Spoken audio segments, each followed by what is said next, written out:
Evils of meat eating. Those who use flesh meats freely do not always have an unclouded brain and an active intellect, because the use of flesh of animals tends to cause a grossness of body and to benumb the finer sensibilities of the mind. The liability to disease is increased by flesh eating.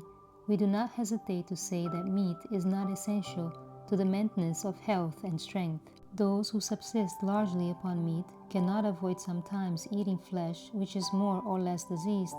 In many cases, the process of feeding animals for market produces an unhealthy condition. Shut away from light and pure air, inhaling the atmosphere of filthy stables, the entire body soon becomes contaminated with foul matter.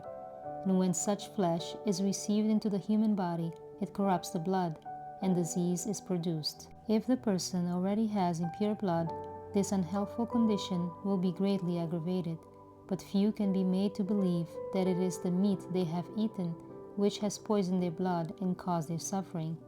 Many die of diseases wholly due to meat eating, when the real cause is scarcely suspected by themselves or others. Some do not immediately feel its effects, but this is no evidence that it does not hurt them.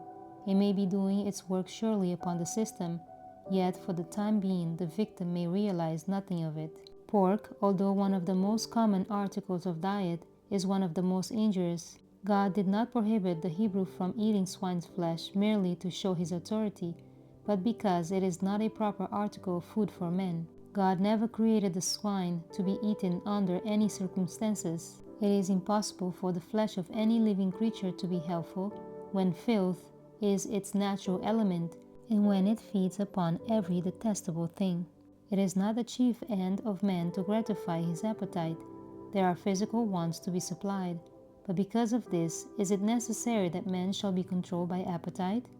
Will the people who are seeking to become holy, pure, refined, that they may be introduced into the society of heavenly angels, continue to take the life of God's creatures and enjoy their flesh as a luxury? From what the Lord has shown me, this order of things will be changed, and God's peculiar people will exercise temperance in all things. Counsels on Health, page 115 to 116.